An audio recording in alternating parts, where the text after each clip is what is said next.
You're listening to the Classic Gamers Guild podcast. This makes my nipples hard.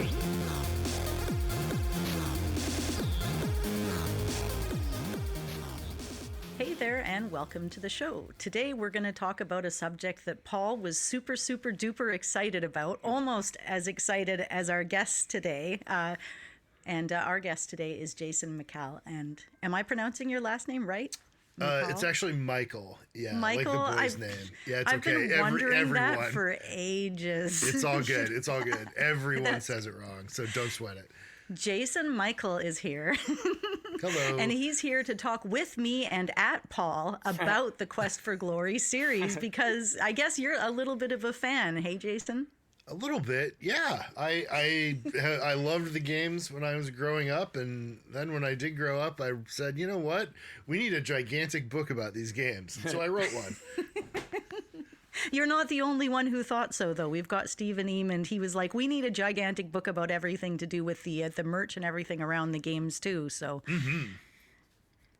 yeah, it's a popular series. And hey, Paul, nice to have you here today. I've heard that you've kind of had experience with these games. You've worked a bit with the Coles, and you've, played them a little.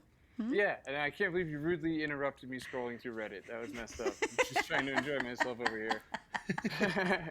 I've perused the games a long time ago, but I've never gone through them. And Anna doesn't ever let me forget that. Look, everybody, this is pretty much all I might be saying this episode, so just bear with me as I say it. I can't wait to play them. I mean, I have waited, so that's maybe a weird thing to say, but I'm excited to play them, and I did work with the Coles. I did music for Hero U Summer Days, and so check that out or whatever. And then that's all. Fantastic. Well, solid start, man. Here, let me do some host duties. Okay, and then I'll hand it over to you, Anne, because I know you actually have a game plan, and I'm shooting from the hip here, but. Why don't we start first with Jason and then to Anna with your introduction, your origin story with the Quest for Glory series? Sure. So I first was introduced to Heroes Quest, as it was originally known. I had a friend who lived up the street from me when I was about 10, 11, 12 years old, and he had a really nice computer, probably a 286. But he had a really like a 20 meg hard drive and an ad-lib sound card, and we would play games on his computer, and it was good times. And I went over one day, and he's like, "You've got to come in and see this new game I got." And it was Heroes Quest, and we sat down, and I can't even remember how much time passed. And I went home and pretty much came up with a plan to get my parents to get me my own copy of the game for my Tandy 1000, which not quite as nice as Nick's computer, but it got me through Heroes Quest, and then again and then Quest for Glory 2 when that came out later. So yeah, and it was pretty much that was it. Like, I was hooked literally from the first moment I sat down and played the game. Mm-hmm. Yeah, that's a great start with the series, actually. That's pretty awesome. And to find it at a friend's house and to have to convince your parents to buy it. Like, you went on an adventure just to get to the adventure. Absolutely. Yeah. And it was cool because I have said I still have that box somewhere. I went home 3 months ago to my parents' place, and I had actually thought originally it was destroyed in their attic at one point, and it looks like that actually was what happened. I thought maybe I'd actually set it aside, but it's unfortunately gone.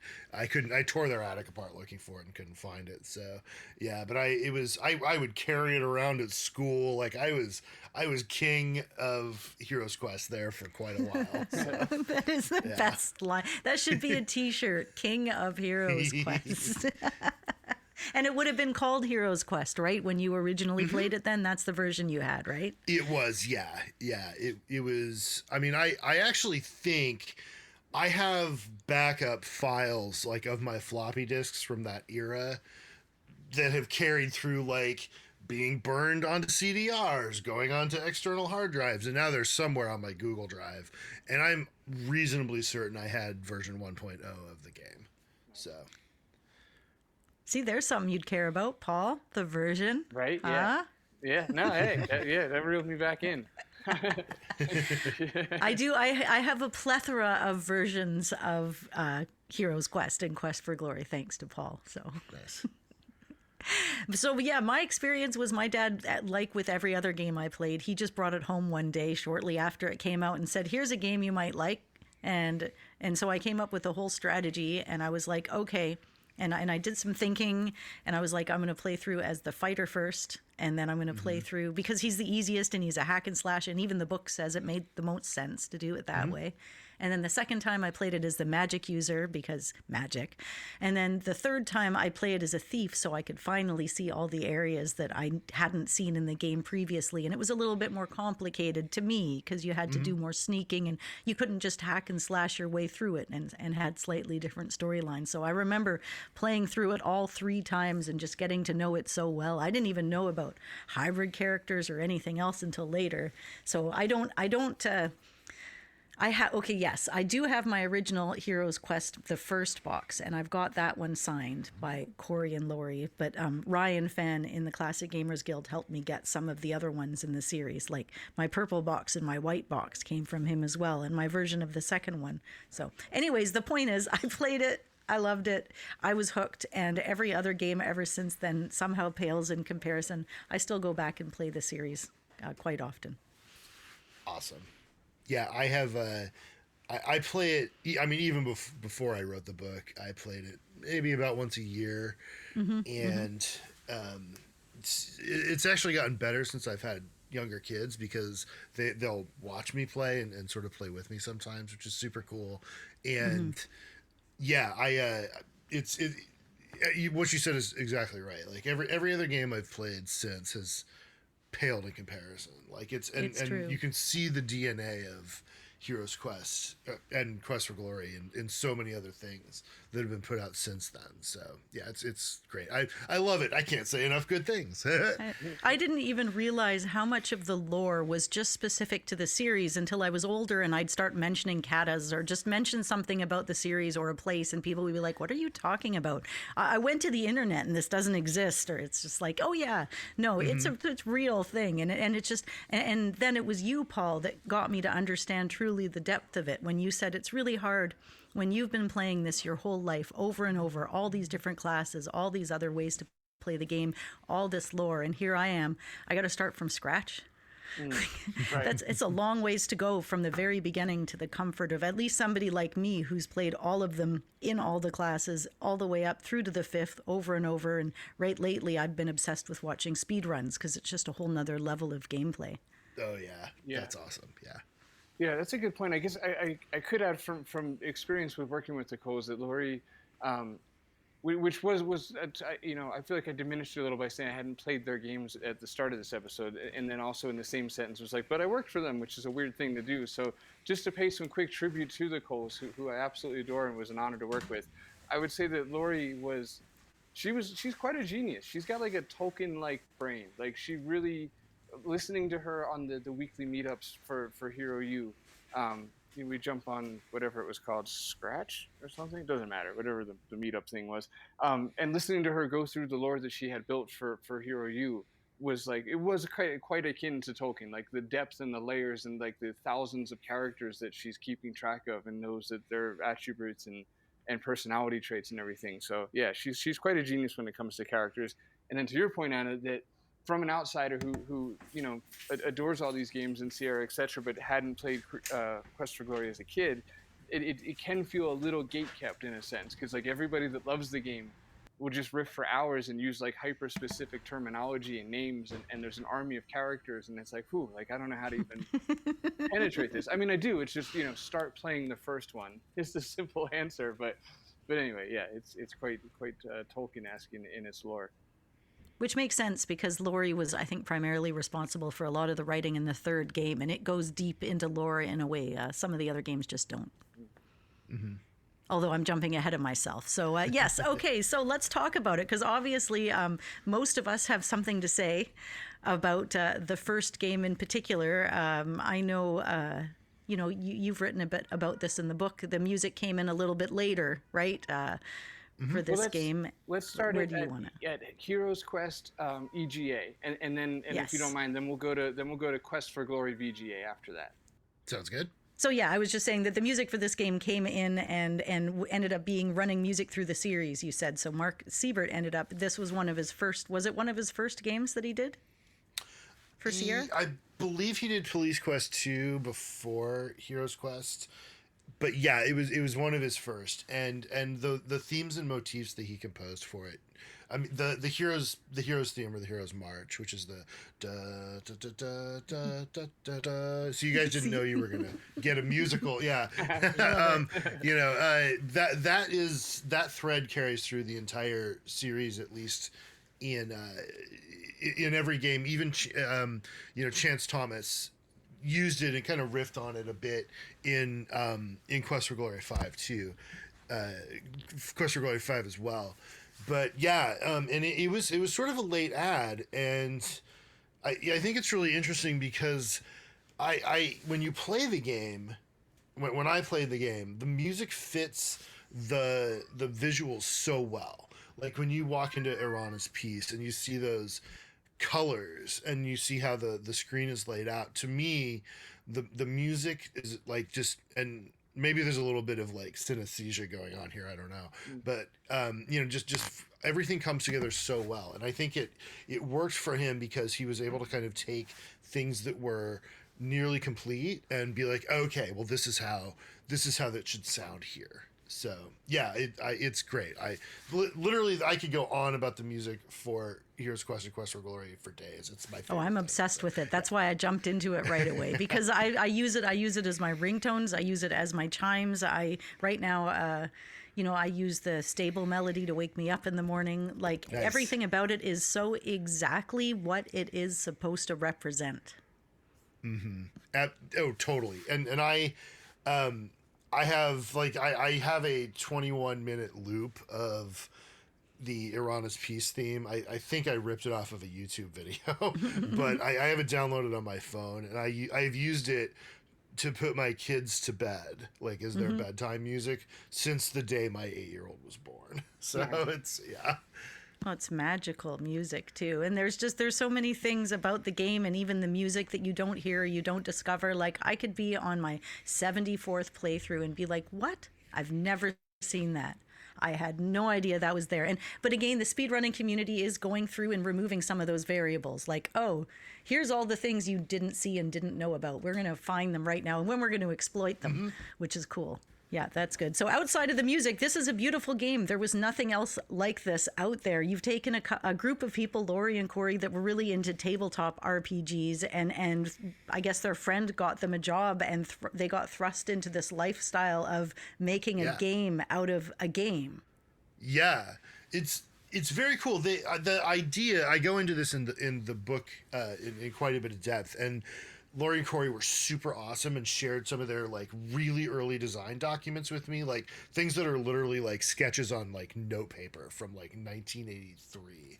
But they had originally thought about creating like a role-playing game that would go in an arcade cabinet that you would play in like a video arcade or something, and creating the ability to save your character and come back to that game later if you wanted. And it never really took off, but those were some of the first ideas of what would eventually become Heroes Quest. And Carolee Hawksdaughter, who is a person who worked for Sierra at the time and who knew Lori and Corey through, I think, like Renaissance fairs and stuff. She said like, hey, you should, they're looking for an RPG, you should come and pitch, and they did.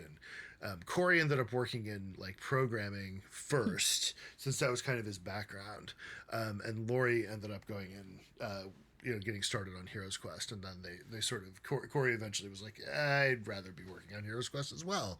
And so I'm sure they've told this story before, and I hope I just got the details right, because I did it off the top of my head. But yeah, like, I mean, it's really neat. Like the ideas were there for so long, and they both, I think just were like, you know what, we have a shot, we're gonna take it, and they took it. And Ken Williams was like, yeah, we'll invest in this, go for it, and here we are. So yeah. Well, they did have a bit of a team, and it sounds like they had a really tight team too. They worked really well together. Yes. At least most of them, other than one or two that might have left the project for various reasons. It seems like a pretty steady gig. Yeah, I know there was one person who left the project like very early because I think for just personal philosophical or religious reasons, he didn't care for the thief being a hero, which, okay, fair enough. But yeah, like Jerry Moore and Ken Nishiuni and Jeff Crow. Jeff Crow did quite a bit of work on the art, and my understanding, the way Laurie's described it to me, is that the team sort of just sat in like a pod, a sort of section to the office where they could all just sort of riff with each other, almost like a writer's room or an artist's room or whatever. And so, if they needed stuff, they could just talk to each other right away. And it was a very like tight-knit sense of creative like energy, which sounds like a great, amazing working environment to me. So yeah, it really does. I mean, I guess so. What they kind of put it together as if it was a tabletop game, and then figured out how to adapt it to computers. Or did they go straight into just making a game with just a basic concept? Do you know? They had the order of operations, from what I understood, was that they created they had the idea at the back of their head. They created the game map first as to kind of what the world would look like, and then started sort of building out the RPG engine from that. But they knew early on that they wanted it to be a role-playing game, with choices and character development and Laurie said several times, and Corey too, that like one of the things that makes a great role-playing game is you have this character that you create, that's your own, that you invest in and you personalize, and that's your character, that's your avatar. And so the more connected you are with that character, the more you care. And that's why, like for example, Devin Aidendale, which is a name that's used in the official strategy guide for the hero, isn't necessarily a canon name. It can be if you want, but it's up to you. It's up to you, the player. Like you, the player, are responsible for, or in some part responsible for crafting the story in your head. And so when you choose your stats, when you choose what stats to develop, when you make the choices in the game, those are all things that build the story for you as you go along, which is a really, very much a tabletop role-playing experience. You've noticed this is a spot of contention, haven't you, Paul, amongst Quest for Glory lovers, is the whole Devin Aidendale, which we did set straight, at least for ourselves, on a podcast episode when it was mentioned by our other host then, just to just double check about the name authenticity. So I mean, not just then, you shoehorned it in yesterday. Yesterday did. We had a meeting. It was wildly inappropriate and uncalled for at the time. You were laughing at me for it, too. I have to. It's making my nerd flag fly. I needed to do it. It just had to happen. I will shoehorn Quest for Glory into just about any conversation. Ask anybody in this house that also has never played the game, and they will tell you. I believe, actually, I cite the episode you're referring to in the book. Yes. In that section. Yes, so, you do.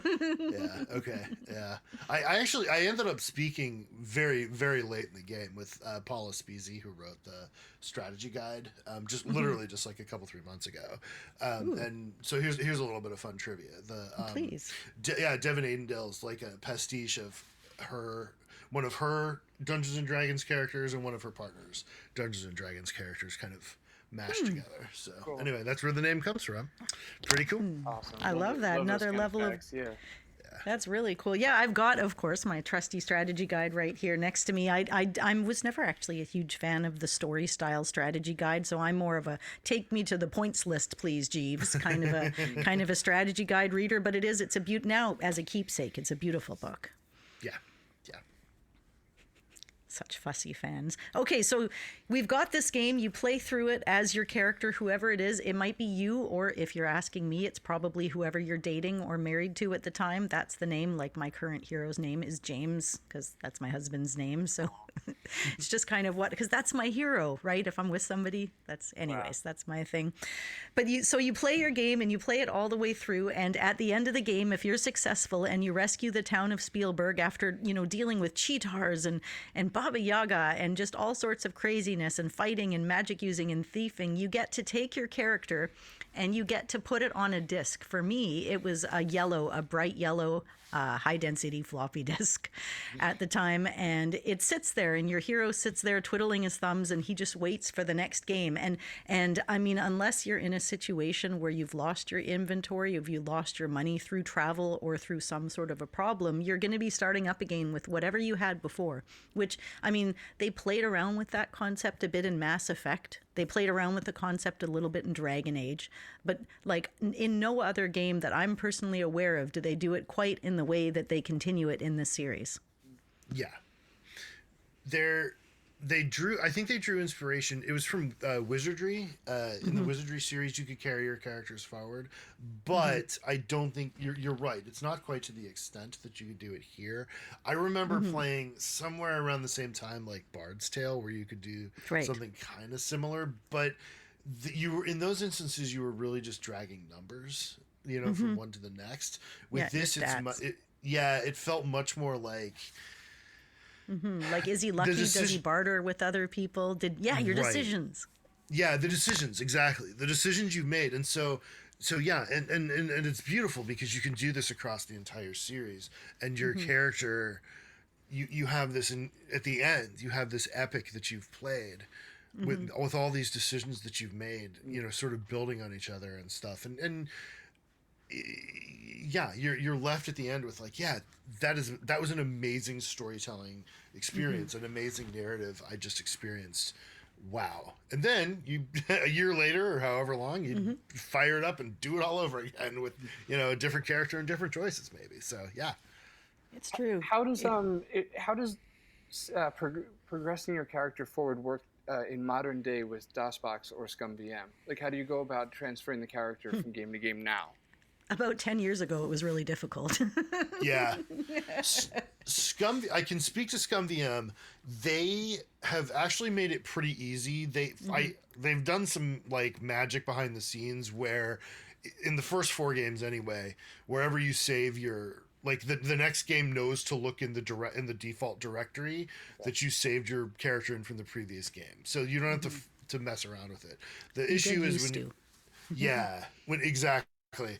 When it comes to Quest for Glory 5, which I've only ever run through my Steam version actually.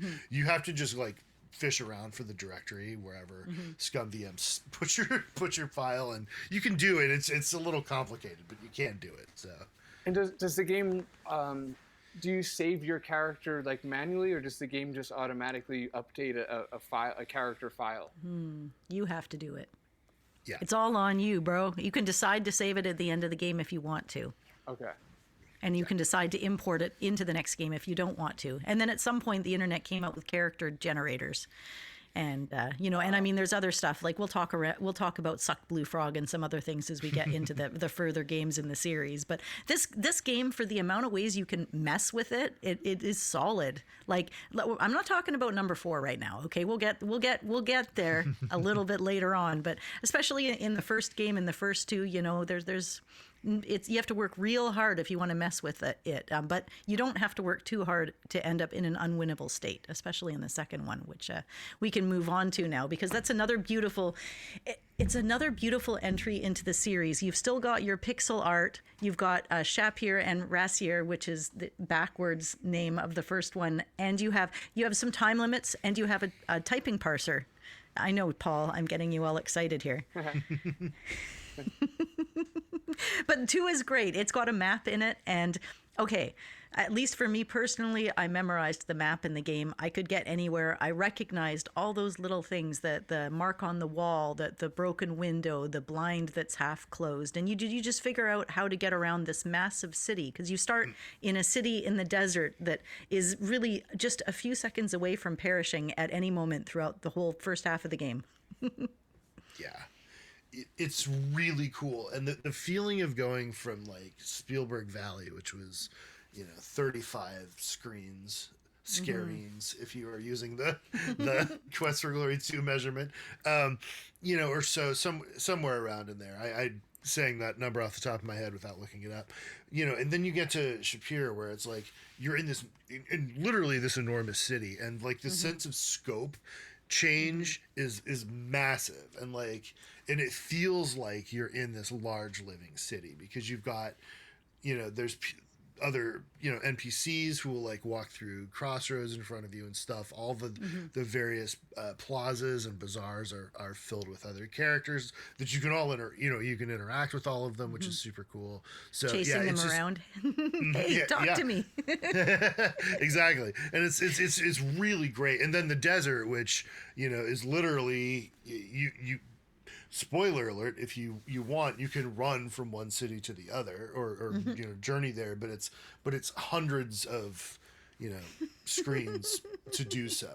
And they did some really interesting programming tricks to make all that magic happen, because it only came on 9 floppy disks. So, and in case people have forgotten, I haven't forgotten about the Quest for Glory 1 VGA. It's just it came out after the Trial by Fire, just a little bit later on. So anyways, we're going to go to that one next. But yes, the desert, the size of the city, the urgency of everything you have to accomplish, but the funniness, like Keep on Laughin' shop is the most amazing place in the world. Like just the music of that shop, the energy that you get from it, his sassy smarkiness, or the Saurus, just trying to find out that you can either pay a ridiculous amount for this Saurus or you can pay next to nothing for this thing. And it's all in how you negotiate with, Groucho Marx, technically, is where I first learned about him. But Ali Chica's Saurus lot. Yep. Yeah. Oh, it's so good. I actually, all the Marx Brothers make an appearance at one point in the game. So yeah, or can depending on what you have. I think the Silly Clowns option has to be turned on to see Harpo, but yeah. Yeah, you always turn on Silly Clowns. I mean, you don't even know why you're turning it on, but it's just an option in the menu, Paul. You can just turn on Silly Clowns, and you don't know why you're doing it, but you just do. Okay, I like that stuff. Yeah, that's good. Which is better than, because in The Sims you have the sad clown in the first one. If your person gets sad enough, a clown comes out of the painting and he follows you around, making you sadder. Wow. Oh, why do we play these games, eh? But I mean, this. A lot of people cite this as being a difficult game, and I do feel like the second game in the series is either you love it, it's your absolute favoriteest game ever in the series, or you really aren't that fond of it. It's not really one for middle ground, it seems. So I'll openly admit it is neither my favorite nor my least favorite. It's probably, if I were to rank them, it's probably number 2 or 3. I really enjoy it, and I will also openly admit that it is the first Sierra game I purchased a hint book for. So yeah, and it's really hard to play, especially once you get to the second part, and it's difficult. Yeah, it is. The Forbidden City especially, the log ride thing, forget it. Anyway. Well, the timing on that bloody thing is just, it's awful. So, I remember I you know what? You guys don't need to hear about how many times I tried to do it. That's not why we're here. Yeah, it was tough, and but I love the art. The level that they took the EGA art to in that game is astounding. It's so good. The night scenes in the desert are just they're for gorgeous. That. Yeah, and they can. Like the music is great. They reused some Mark Siebert tracks, but Chris Brayman came in and did some music too, which was really cool. Like the Astrologer's theme is one of my favorites. And so yeah, like he did that one, for example. And so anyway, yeah, all around, I like it. Heroes Quest, the EGA version, totally 100% my favorite, but that's probably because I played it first. Solid, man. That is number one on my list every time, and for the same reason. Yeah, absolutely. Nice. So was Quest for Glory 2, I'm not sure if it was Quest for Glory 2 or Gold Rush. Which one was the last AGI game? Or I'm sorry, the last EGA game? Yeah, so Quest for Glory 2 was the last EGA game Sierra released. And Lori and Corey actually were offered a decision to delay the game and do it as a VGA game or just to stick with EGA. And they opted to stick with EGA because that's kind of how they originally planned to do it. Yeah, which personally I feel like worked out really, really well for them. The flip side of that is that King's Quest V shipped like 2 months after Quest for Glory 2 did, which may have contributed to the fact that its sales weren't quite as good as Heroes Quest's, but it also may not have. So, and King's Quest V really was the beginning of the VGA era for Sierra. So, yeah. But this one, man, if you're gonna have a final EGA game, this is it. Like it's a good game to have. So yeah, number 2 is, like I said, it's not my absolute favorite. My favorite is every single game in the series in the order in which they were released, being also the order that I played it. So Quest for Glory 2 is my second favorite because it is the second game that I played. But I have the map, I have the box, I have it signed as with the other ones. And it is just an absolute masterpiece. And fun fact too, I mean, if you go to die in the desert, that's the one where the awful, no, that comes in the third one, isn't it? Never mind. Third one comes, the awful waffle walker. Oh, or is yes, it the second one? Yeah. No, it's number 3. Third one, right? Good. Yep. Okay. So you can die totally in the desert. And the desert, like every screen doesn't look the same. It's kind of like the map in the city. You can always kind of see like, oh, that rock looks kind of like a Saurus head, or this is the position of where the rocks are in this screen, so I know to turn left here. I mean, you can figure out how to guide yourself around, but the game also gives you a compass and a map, and it's also Ali Chica runs the booth. He's not the one that sells the Saurus. I needed to correct myself there. Right. He's the one that has the booth that ends up getting burnt down later. That's right. Yeah. He wants to sell you a duck. Want to buy a duck? Yeah. Different Marx brother. Sorry. Which is, you don't even realize that's where the jokes are coming from, is like Duck Soup and other like various Marx Brothers movies. But as a kid, you're just like, this stuff's just funny. So, anything else you want to say about the second one? Because otherwise we're going to take our character, we're going to save it on a disc, and then we're going to go back and play the first one again. I think I'm good. Yeah, let's do it. Let's keep rocking.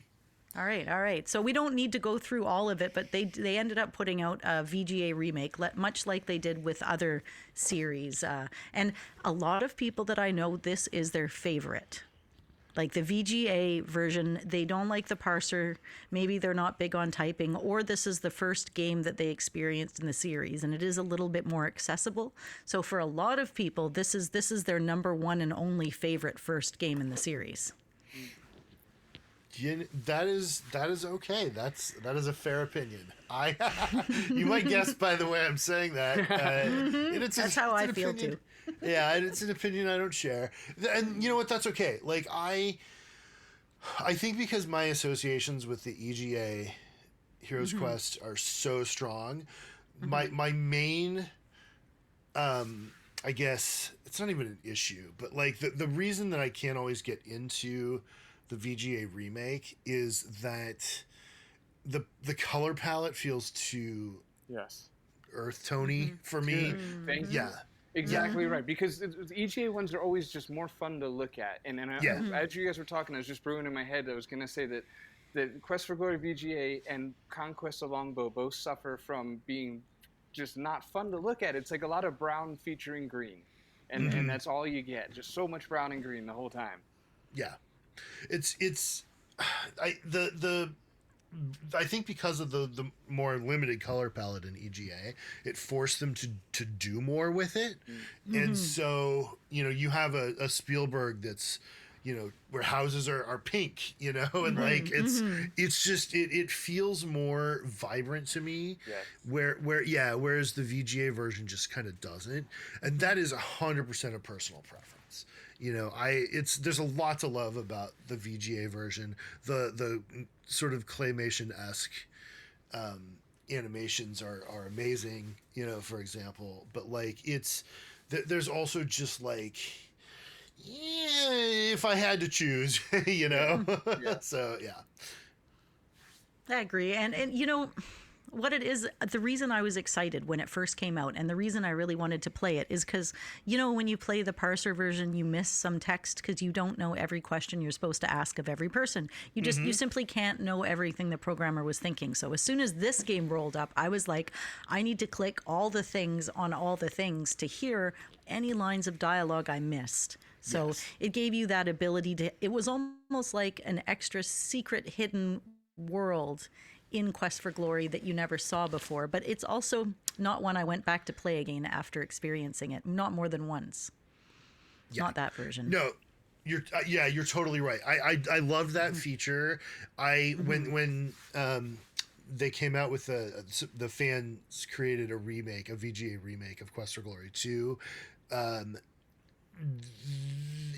They also included the conversation tree options, which I really appreciated.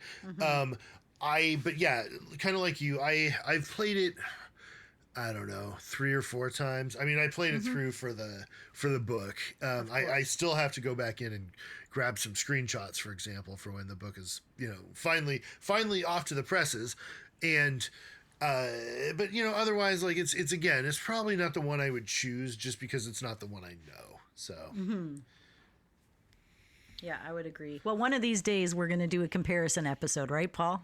Yeah, no, for real, we are. And speaking of that, Jason, do you have any I don't know, any standout like comparisons, kind of fun facts, sort of stuff between the two different versions? So I actually think the most interesting fun facts about the VGA Quest for Glory is that there are a couple of Easter eggs that were added for the Mac version of the game that aren't in the core like DOS version. I was going to say Windows, but not yet. The core DOS version. But there's a person who went through the code, found them.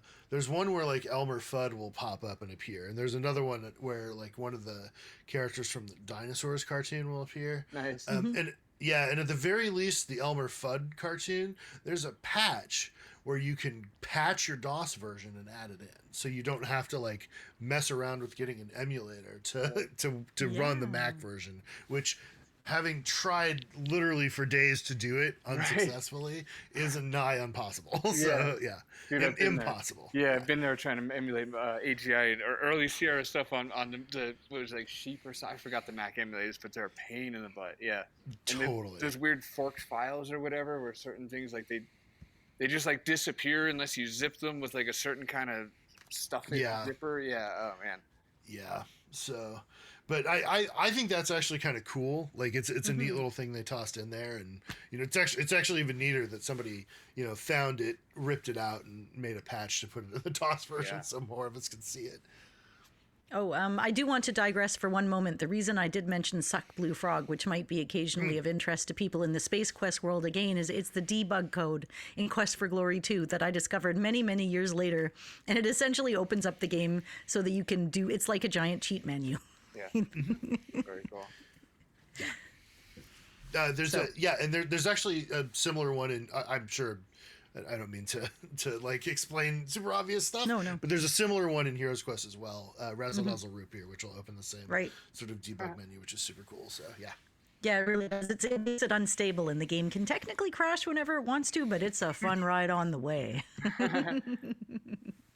I never was one for like perfect game. Like I know other people that play it for perfect game stats so that you can have the maximum amount at the end of each game. I was just, by the time you're done playing the first one and the second one, you're getting to the third one, your hero's already starting to get pretty damn badass at this point. He's pretty strong, and you can become like in the second game you can become a secondary class. Sorry for the noise there. You can your magic user can become a wizard, or your main guy can start working on becoming a paladin. You want your thief to start becoming a chief thief. They all have their own little side quests, and so by the time you get to the third one, you might already start to be established as who you are. And this one, it is not pixelated. It is one of the hand painted VGA games, and I liked it. But at the time when I was a kid, I found it didn't give enough support to the thief character, other than a very, very small bit of a side quest. There wasn't essentially much for the thief to do. But I've gotten over that, even though I bring it up every time I talk about it. Yeah. Oh, right. Yeah. So, yeah, we've got our save game on number 2. I just digressed briefly, went to the VGA, which we talked about briefly. Now we're going on to 3, which is, again, one that Corey was off working on, I think, a King's Quest project or something else at this time, wasn't he? Castle of Dr. Brain. That's what it was, the Dr. Brain game. Right. So they wanted a bit more of a serious tone for this one. This one was a little bit less jokey, a little bit less, slapstick. Right. Yeah, it's actually, I love the tone and the story of Quest for Glory 3 a lot. I mean, there's stuff too. like the thief doesn't have a lot to do, and I totally get it.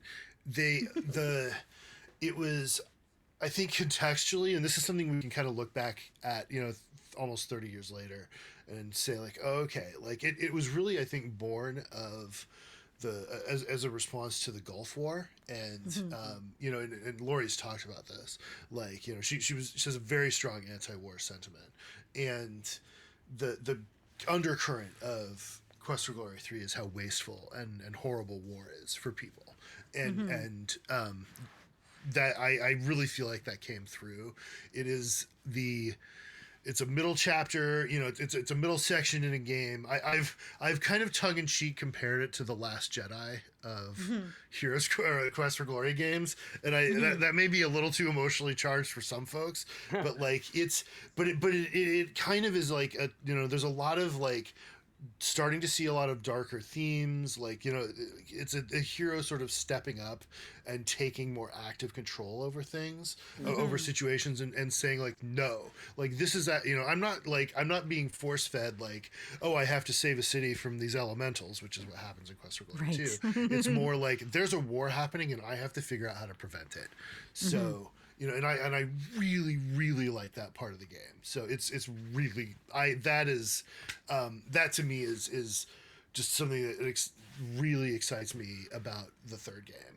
So yeah. And the music, right? That was Rudy Helm, I think. He did the music for this one. But my God, is the music ever, like, while you were talking, I'm running, the music for the Hall of Kings is playing in my head right now. And just, it's so damn good. It really is. Yeah. Rudy Helm did a great job with it. He, I think it was literally his first project with Sierra, which was super cool that they turned him loose on this.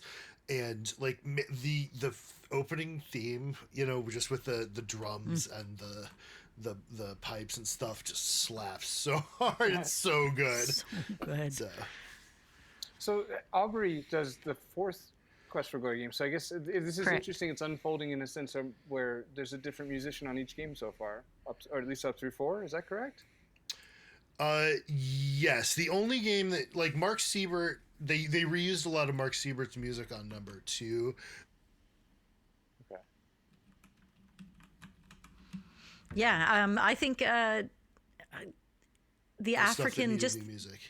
yeah, he really just got the vibe of the African vibe. Everything about the cultures, the city, the tension when you needed it, just like the music in the forest when you're just walking into the next scene and there's nothing to kill you. You're just kind of walking through the forest on a scene, and it's all like you want to look over your shoulder. It's really, really atmospheric. Yeah, it's so good, and yeah, it can't. The music of this series is apart from the art and the writing, I don't know. It's all great. The music is amazing. Yes.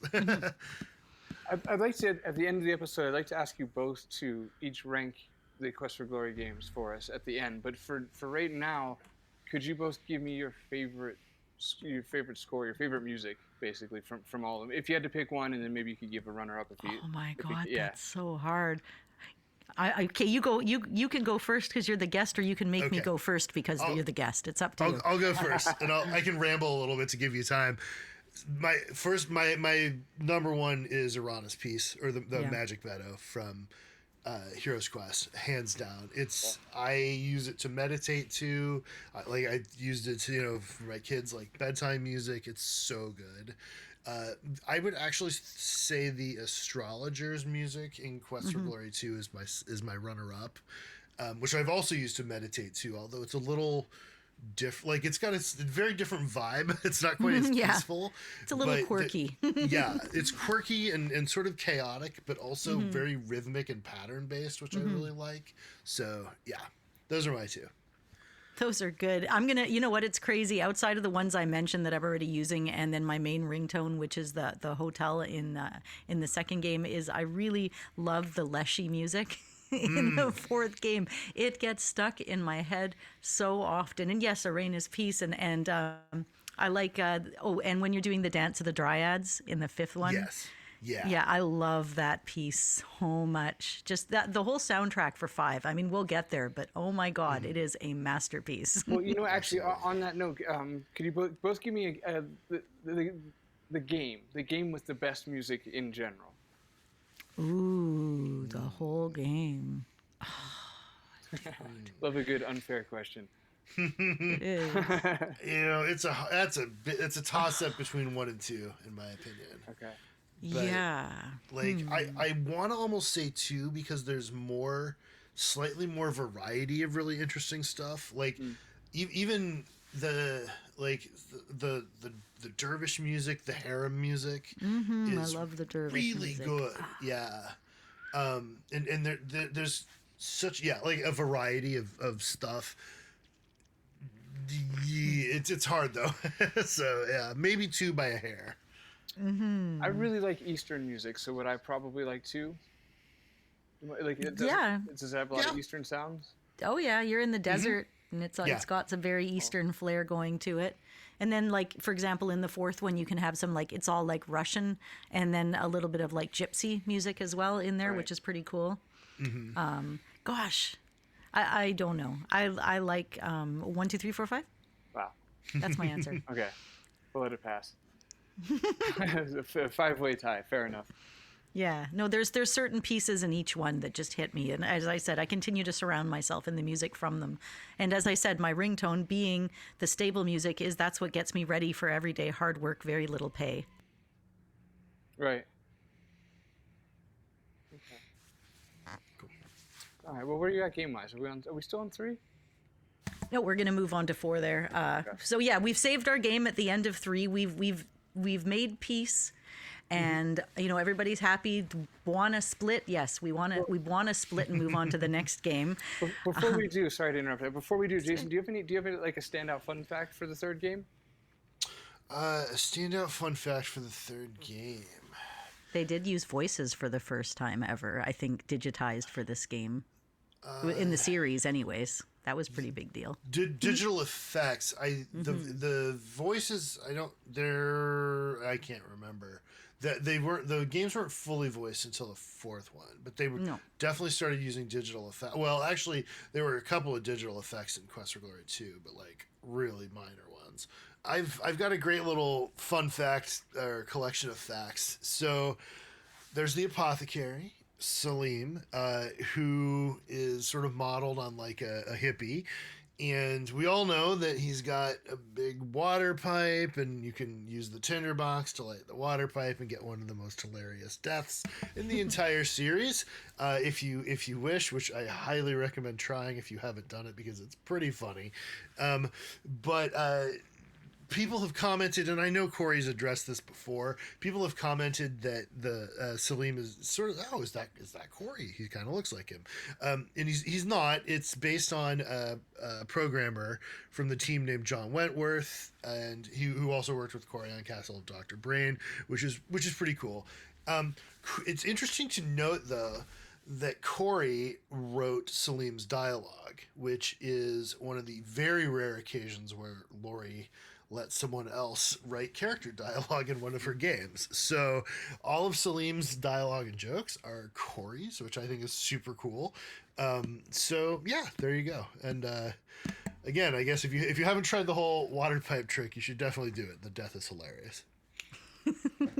I like it. I like it when they do deaths like that, kind of like Passionate Patty in Leisure Suit Larry in the jungle there when she smokes the spliff. So stuff like that it's beautiful. It's beautiful. Yes. Okay, so we've done all our thing. We've saved our character, our very powerful character, and we've gotten a little bit of respect by the end of this game. People are kind of like, oh, we know who this guy is. This guy is a hero. We expect things from him.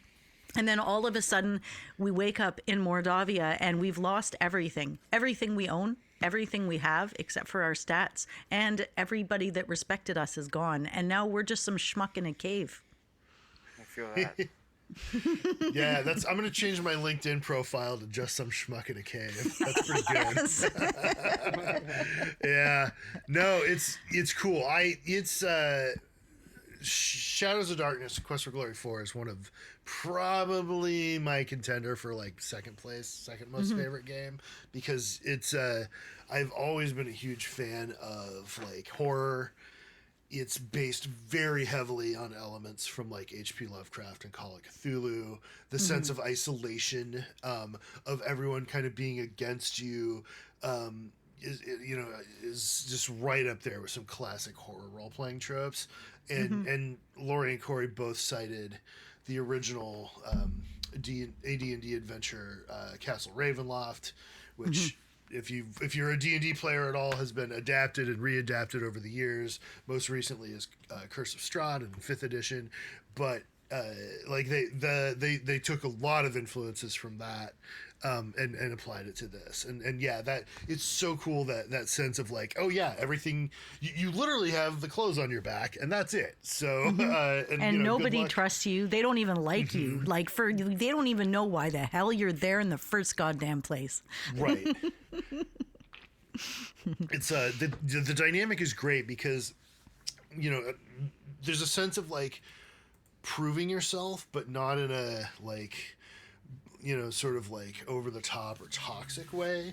It's just a proving yourself by doing good things along the way sort of way, which I definitely appreciate. It's one of the core messages of the series that I just on an existential level really like.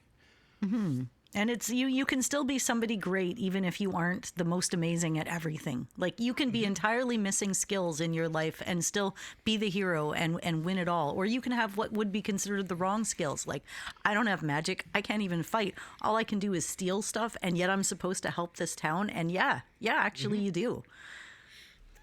Yeah. I think the whole like there wasn't enough for the thief to do in Quest for Glory 3 is kind of that's not the case here. Like every class has its own path.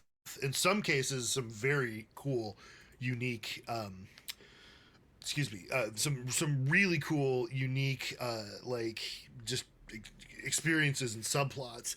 And I love that the game really rewards you, I think, for multiple playthroughs in that regard as the different classes, because there's so much to see. There's a whole thief subplot, a wizard subplot that you just don't see as other classes, which is awesome. So yeah. Right, and the game is beautiful. Mark Hudgens did an amazing job. He was the lead animator, and I think just absolutely. Like my heritage is Russian heritage, and everything about this game just spoke to the bone of my being. It's surprising it's not my first favorite, but it's not. It's my fourth. It's the fourth in the series. Does that mean I like it more or less than the third? That's not my rules. Okay, it's just the way it is. But I mean, the mystery, the intrigue, the love, the romance, having dreams at night, depending on where you are, different things happening. The Domovoy, like the characters, Igor. I mean, this is. the way that they made Baba Yaga out to be. There is the music, which is kind of like heavy metal. Aubrey Hodgkins is Yes. just absolute brilliant with this. Everything about it. It puts you right there in Mordovia and somehow makes it hard rock too.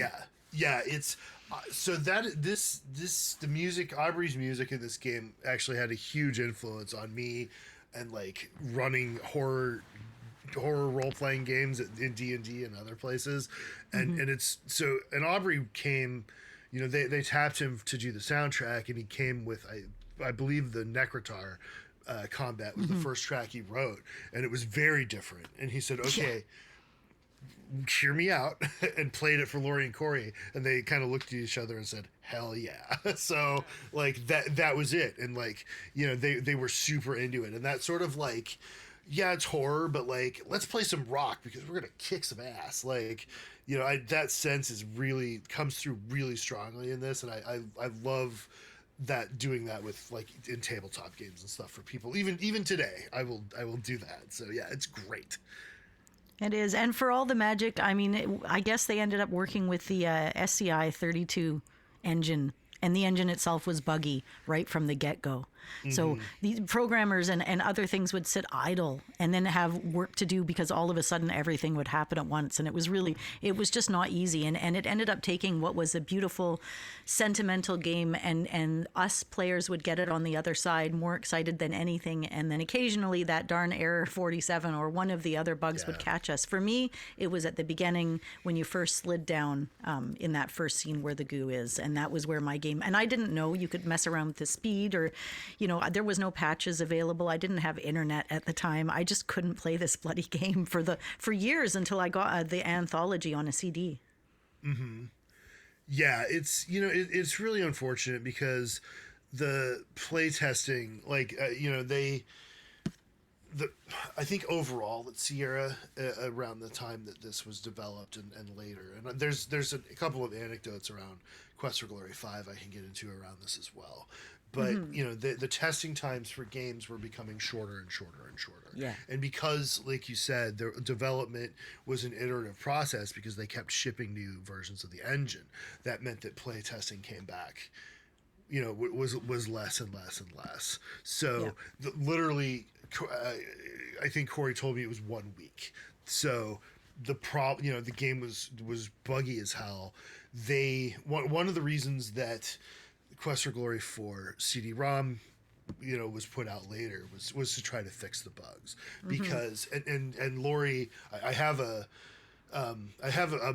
email that she wrote to Sierra management at the time saying, this is not just a black mark on the Quest for Glory series, like it's a black mark on the entirety of Sierra that we shipped a game that has this many bugs in it, and what we propose to do to fix it is to have a CD-ROM version of the game, so can we have budget for that, please, so we can do this, and they actually signed off on it and said yes, which is great because it did fix quite a few of those bugs. But man, when this game first launched, I mean, I remember playing it and just being like, this is a buggy mess. So yeah, it's too bad because so much love and passion went into it. So It definitely did. And it shows all the way through the game. I mean, it's sentimental. How many people, there's a point in the game where sad things happen, and how many people do you know that tell you that it's still sad for them to this very day? Oh, absolutely. It's heartbreaking. Yeah, it's absolutely that scene. And no spoilers for for anyone who hasn't played it, but like it is it grabs you by your heartstrings and does not let go. It's great. It's so well written and well executed. This is exactly why I waited so long to play it. I just wanted to make sure all the bugs were worked out. Yeah. Smart man. But yeah, number 4 isn't necessarily your thing because of the lack of pixels, but it is such a beautiful game, and the music, I think you would really resonate with it. And it's a great story, and that's really what it's all about. And it's still pixel art. They lose me when it goes full like Broken Sword cartoon, or obviously, well, we're coming up to 5 with the 3D. Yeah, that's true. Number 5, I mean, that's a hard sell. I mean, okay, so you've done this amazing game. You've dealt with cults and you've rescued your whole city. You've gone on an artistic ride, and you didn't get soft locked. And by the way, a lot of the soft lock situations have been fixed on Scum VM. There's a really active community out there still doing things. For example, there's also a patch for Quest for Glory 4 where it fills in a lot of the missing details. There's 8,000 lines of text in this game alone. You've got John Rhys Davies, you've got Jennifer Hill, you've got Jeff Bennett, you've got, I think Baba Yaga was Susan Silo. There is a great cast in this game making it happen too, and if you put in the patch, you get even more of it. And a lot of the lines in this game are ad-libbed. When you're talking to the elephant farmers, for example, what you're reading on the screen and what they're saying are two different things. So unless you're playing it with voice, you don't even necessarily know what's what the true what's truly going on behind the scenes. It's really wild. And then they just had a bunch of people doing John Wayne impressions, and it all came together. Yeah. It truly did. It's amazing, and the voice cast, like I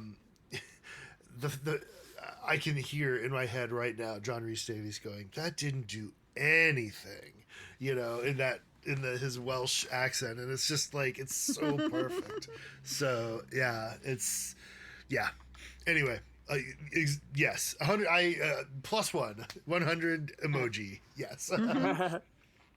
No, for real, solid. And so, okay, you've got your character, Tickety Boo, and even if you didn't have your character, I think that the fourth one had a fun bug, if we're going to talk about fun facts, where you could complete the fourth game and then play it again with your current stats. Right from the end. You can take your character and feed it right into the beginning. So back in the day, I would do that and make this this was before the character generator or anything else. I guess it was just a bug because none of the other games would let you do that. That's right. Well, in there was something different about the importer in Quest for Glory 4 as well, because it would be like, it looks like you're trying to import a magic user.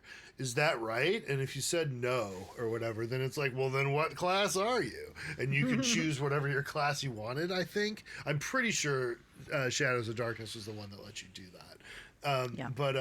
So that's actually, I've never tried the recursive importer. That's pretty great.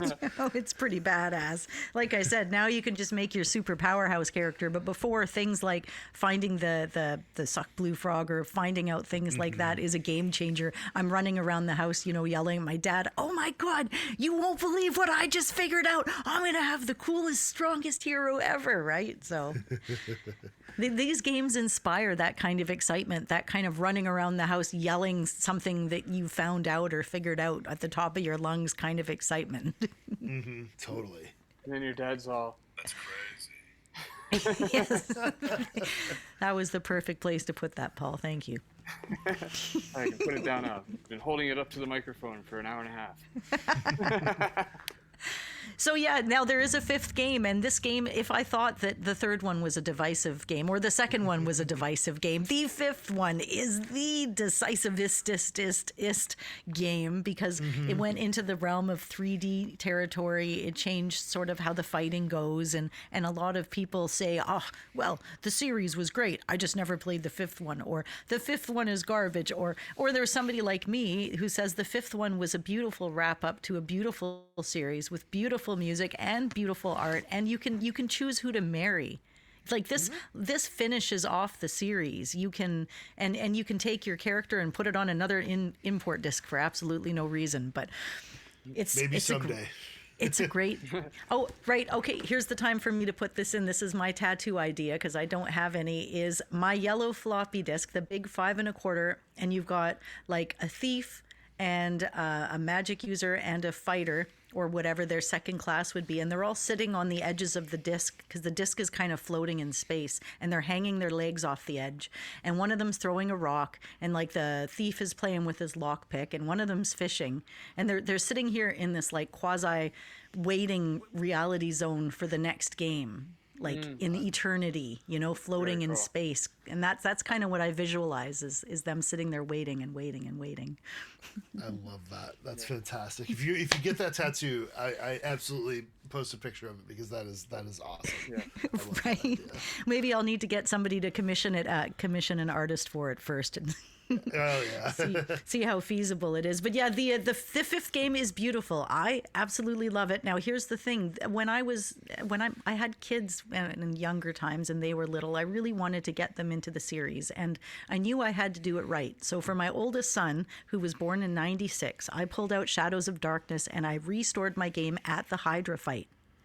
And I was like, check out this badass game, man. And then you get into the end and you got flying dragons and stuff. And he's like, man, this is the coolest game ever. And he got obsessed with it because it was the first violent game I ever let him have. Haha.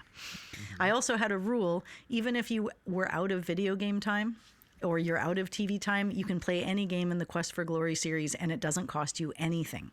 You can play it as long as you want. You can stay up past your bedtime. This is just kind of the rules I had in my house. But anyways, he got obsessed with Quest for Glory 5, played it loads and loads of time, ended up getting into speed running it. And even just recently when he was staying with me for a little bit, we played through it together so we could try to beat what is the newest speed run. I believe it's Renault in the speed running group, and he's got it down to like 18 minutes or 20. He's got it down to a science at this point. The fact that they can get and you know, just watching them do it, like throwing frostbite while you're running and hitting the open command, and just, oh my God, everything they do for that game is amazing. That's incredible. I love it. Yeah, I'll chime in too, because it is. I know there's a lot of people in the community who are just like, this is not for me, and you know what? That's okay. Like, I get it. You know, one of the things I talked to Lori and Corey about when I was doing research for the book was like, you know, just kind of like, tell me the history, tell me why the drastic change. And, you know, the background is, and there's probably a lot of people, if they don't know this already, who are going to like go, oh my God. But the game was originally greenlit shortly after Shadows of Darkness launched, after Quest for Glory 4 launched. And there's some notes and design documents from, you know, early 1994, you know, and it was originally going to be called Quest for Glory 5 Heroes Crown, which ultimately, obviously it didn't end up being called that. You know, but Lori and Corey ended up leaving Sierra, going to work on Shannara, and then coming back to do Dragonfire later. And by that point, you know, the SCI engine was sort of it was old news. Like, it was not a thing that they could keep doing to remain competitive. And so Sierra's motto had always been, we're going to try to stay on the cutting edge of technology, whether it's full motion video and Phantasmagoria, or, you know, like, I mean, for that matter, like 256 color VGA or MT32 soundtracks. And so they saw the early 3D as a chance to lean into this new technology and do something really cool with it. And I think I get that. I very much get that, and I see it in the final product, and I really appreciate what they did with it. And yeah, it looks different, and, you know, yeah, the color palette is sort of monochromatic in places, but like for the game it is, I feel like it's pulled off so well. Like, it's very well executed. The story is fantastic. I love being able to romance and you know, marry someone at the end. Like, that was a notion, I think, at that time, and maybe this is just my limited experience. You know, when I first played it in, you know, 98 or 99, like, I was like, wow, I've never seen that in a game before. That's cool. So, you know, yeah. And now it's like, go ahead. I was just gonna say, now, like, you know, oh well, you know, Baldur's Gate 3, well, of course you can, you know, or Stardew Valley, but it's like, but then that was brand new, you know, and so I like it. It is not my favorite, but that's, I think, largely more of a function of just there's parts of it, because of its scale, that feel like you're doing a lot of clicking to run around, which, you know, okay, that's fine. Like, it is what it is. So You just got to blow frostbite while you're doing that. Exactly. But you don't have to choose like the good girl to marry, like, and you don't even have to make an ethical choice at the end of the game. I mean, you can really do things that would mess up the universe per se if you want to. I mean, it's not arbitrary. No, I mean, it's really quite good, and like the level of choice and freedom in it is remarkable. You know, like it's just so good. I mean, there's a lot of, I think it predates. It's probably, well, no, Fallout was 97, so they were about contemporary. But like there was, I think, a lot of that choice in role playing games that was really coming through at that time, more so even than some of the early Quest for Glory games. And like, man, it shows, like, it's so good. So. And it's good too. The puzzles, like for example, when you have to disarm a trap, it's a lot of fun. When I was a kid, I had a system. I would draw a circle and I would have each space drawn in the circle because it'll show you figures in different positions and do like a little musical thing behind it. And so I would just draw a stick figure exactly in the shape that each one was so that I could refer to it. Nowadays, I'd take a screenshot, obviously, and then go through it that way. But it was well-designed puzzles all the way through in that one. Yeah, absolutely. It was quite, yeah. Like, I think just, there was a real sense of the story being a very epic story at that point, which I also just really appreciated. Because, you know, you had, you know, in 3, there was sort of the war and the, spoiler alert, I suppose, the, you know, the demons behind it. But and then in 4, you were, you know, again, spoiler alert, I suppose, you know, working to like prevent Avuzel from like, you know, coming out and doing bad things. Damn it, Avuzel. You know, that wascally Avuzel, you know, but in this one, like, it really feels like, yeah, the stakes are very high here, you know, like, and I love that sense. So. And you know what's a fun fact too is you don't actually have to start the rites until you're ready to. So if you want to like, and I didn't know this until way later, you can just ignore that. Don't enter the rites. Go out there, battle, get your Pegasus water, and do everything you want in the game. And then do the rites whenever you frickin' feel like it and are damn well ready to do it. Exactly. I love that about it. Like, as a kid, you know, you're pushing yourself. You're like, oh man, I got to get 1,000 drachmas. I got to get into the rites. Like, you don't realize you can just like, and the order of operations. And when you're doing the rites, like messing with it, like say you're the fighter or even a thief and you just take everybody else's medal that they're supposed to win. Like, you don't just have to do your own challenges. You can take away everybody else's challenges. Well, and if you're a fighter or a paladin, maybe even, I think that's like freeing all the villages, for example, in the one right is actually, I think it's on your points list. So to get 1,000 points, you kind of have to be a bit of a jerk. So, yeah, it's fine. And I mean, it's good. people die, and if you don't notice it happening, there's different things. If you don't catch events as they happen, different things turn out. Like all the way through the game, decision after decision. You can hear the excitement. Just talking about it. I love it. Yeah, for sure. Hey, Paul, how's it going? Good. So I've been brewing on a question. Did Quest for Glory 5 where'd it go? There it is. Did it end with at least a vague promise of another one? Like, you know, Space Quest 6, in other words, like we really needed a 7th. Did we need a Quest for Glory 6 by the end of 5? No, in my opinion, no. I think it ended perfectly. Like, your hero got married. What more could you like? Yeah, and you could decide to take the crown or not. You know, marry who you want or not. And to me, that's like the perfect resolution. And you know, there've been other games like Heroine's Quest. It's not like really a sequel, but it's clearly inspired by, you know, Quest for Glory and has references to Quest for Glory in it. You know, but like, if anyone were to ever do a Heroes Quest, or excuse me, Quest for Glory 6, you know, I wouldn't want it necessarily to be the hero from the first 5. And this is my opinion purely. I've always thought of it as sort of like the third act of Beowulf, where at the end of the poem, you know, the great warrior is sort of old. He's been around the block. He can go out maybe for one last like adventure, but it's going to do him in. And he needs the next generation to come with him. And I've always thought it might be interesting to play as that next generation when, you know, kind of alongside a very aging hero.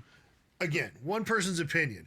However, if anyone out there at Microsoft is listening, consider that a game pitch. Please do. I just want to put my characters into something. That's the tease. It can close off as much as it wants. It can resolve everything as much as it wants. It lets you save your character. It does. It does. So. Okay, I see. And there it is. It's not just playing the game as a certain class and developing to another class. It's about playing the game series, and you can mix it up. You can be a thief that does a bit of magic. You can be a fighter that does a bit of magic, or you can try to be a paladin that still steals some stuff. Like, there are so many different combinations that there's no one way in one life that you can try and play all of them. I think I'll play it. You should. You've convinced me. This has been a hell of a pitch, you guys. I appreciate you taking your time out of your day just to get me to play it. That was really nice of you, and it worked. That's exactly why we did this.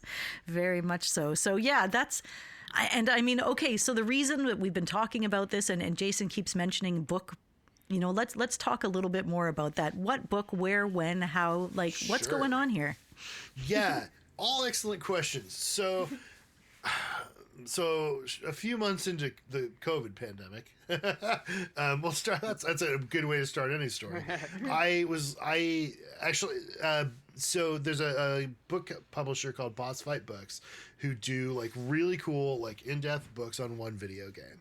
And I was like, okay, they put out a call for pitches. And I was like, okay, well, I'll pitch them Heroes Quest and see what happens. And I did. I sent them a sample chapter, which a really, really early version of the Heroes Quest chapter.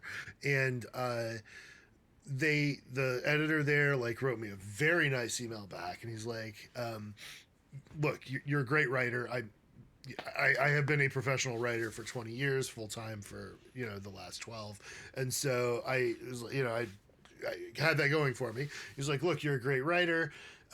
We don't feel like enough people will buy this, so we can't. What? Is this a niche thing? Come on. I know, right? And so he's like, I'm like, okay, that's fair. And so my thought was, well, you know what? Maybe I'll just kickstart the book. Maybe instead of just keeping it to the first game, I'll write about the whole series. And so I emailed Lori and Corey, and I had corresponded with them back when I was doing a let's play of Quest for Glory, in 2008 maybe, and so it was a while ago. And so I'm like, hey, I was thinking about doing this project. What do you think? And they're like, okay, yeah, let's do it. And so I interviewed them. I was on the phone interviewing them once a week for more than a year. I talked to a whole bunch of people associated with the games, did all these interviews, collected a bunch of documents. Wrote the book. I finished it almost a couple of years ago now. The first draft. I've been editing and tweaking and adding since then. But I not long after I finished it, I pinged another publisher who I'm not allowed to name, but let me just say they publish very nice high-end art style books about classic video games. And we agreed, and they said, yeah, we want to publish your book. And I'm like, awesome, this is great. So they said, we need to basically get the rights to use screenshots and art, because I have concept art and stuff that technically is Sierra IP.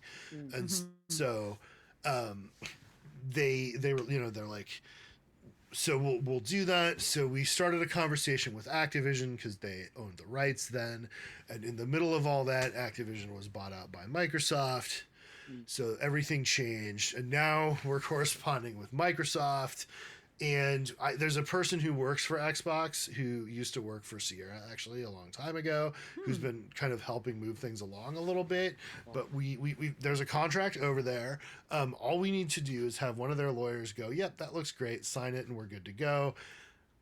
That could happen tomorrow. That could happen in 2 months. I don't know. But it's been a very long, slow process. And even for someone who's pretty familiar with how the machines of, legal contracts and stuff can work in game companies, it's frustratingly slow.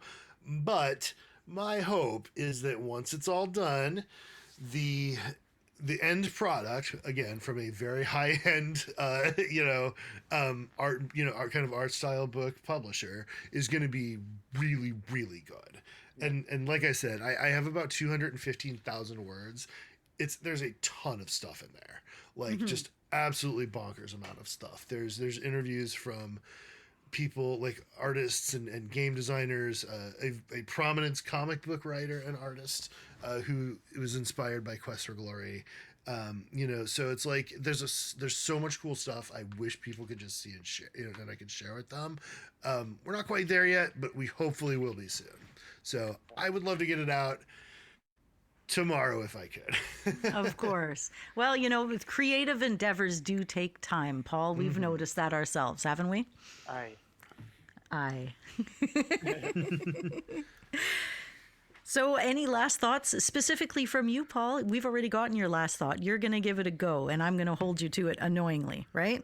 Yeah, with an asterisk mark about the annoying. Yeah. No, I am. You'll see. You will all see. But I do want to get you guys to rank the series for me real quick at the end. Okay. Because Jason, let's go to you first, being the guest. Would you put them in order? 1, 4, 2, 3, 5. Okay. Anna, what do you give it? If I have to say outside of my usual answer, which is all of them in the order they were made and the order I played it, if I gave that up for a minute, I guess I would have to say 1, 2, 4, 5, 3. Okay. Cool. Yeah. I'm noticing more love for 5 than not. Yeah. That's And this, I wish the world was just like this chat. Same here. I look forward to the comment threads of like they said what, or they said what, like yeah.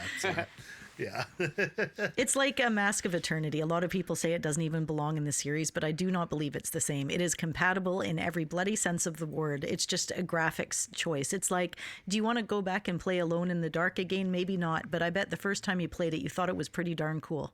Mm-hmm. Exactly. Yep. Yeah. Nailed it. Mm-hmm. Yeah. So, well, cool. Thank you so much for coming on and chatting about it. We are all looking forward to hearing about your future projects. And we actually had the cool chance of meeting you when we were at the Adventure Game Fan Fair, which was really quite a cool thing. And you gave me some coasters and a sample of your book. And the coasters are for, of course, Quest for Glory 1. If you go to the pub and you order the dragon's breath and you drink it, there's detrimental effects. So, of course, it would be themed on that idea. Oh, Jason, is there anywhere people should go to follow you or to get updates on the book or anything that yeah, so I used to point people toward my Twitter account, but I have abandoned it for reasons. But I now have a Blue Sky account that has fewer followers, but I'm QFG Book at Blue Sky. However they do their thing. Yeah. If you search for QFG Book on Blue Sky, you'll find me. Okay. So, yeah. And there actually is a website as well, which is just qfgbook.com. Where you can see there's a list of people I interviewed and fun stuff like that. But yeah, unfortunately, there's not much there since we're still in contract hell. So fair. Okay, and to listeners, we'll link that both the social and the website in the description thingy. It's not really below because it's a podcast, but I want to say description below. Mm-hmm. Well, thank you, person who does that sort of work. Thank you both so much for having me on. I sincerely appreciate it. This has been a blast talking. Yeah, I can talk about Quest for Glory for days, and I have. Oh, yeah, so. And we can, and we will. Yeah, I mean, hell, that would be, all I want to do now is next time we go to a get-together is just, get together with all of the Quest for Glory fiends. You might even become one of them, Paul. I'm not ruling you out now. And go into I don't know, kind of like one of the restaurants we went into in a back room where it's all kind of cavernous and all sit there and just obsess over Quest for Glory. I think Sean Myers, there was a few other people out there, and we'd never leave. The restaurant would shut down. They'd be like, forget it. You guys are too nerdy. We're just going to leave you here. We don't even want to interact anymore. They stopped bringing drinks hours ago. It's nice. A whole thing. Love it.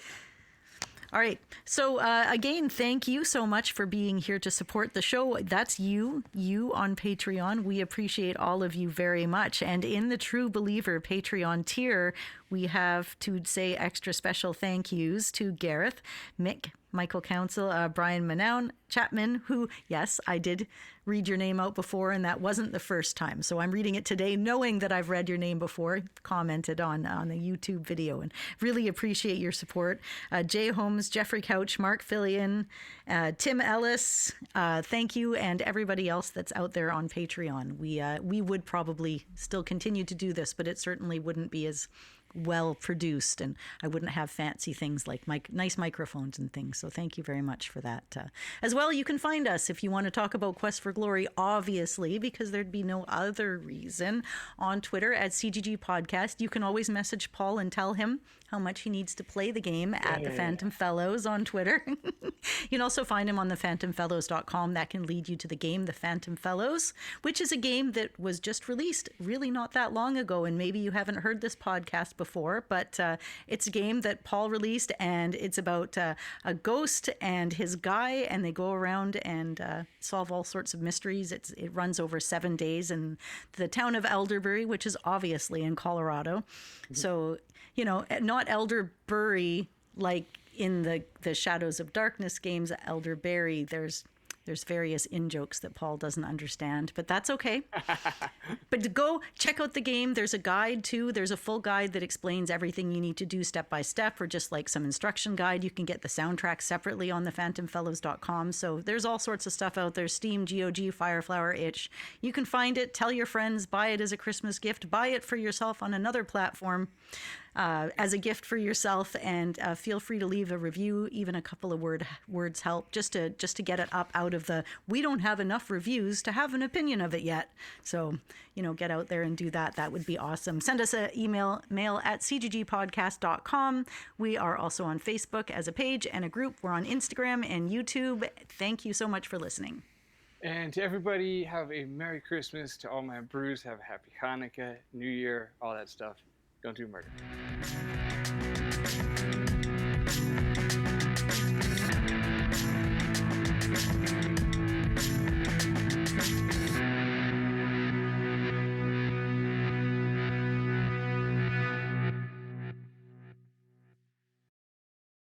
That's crazy.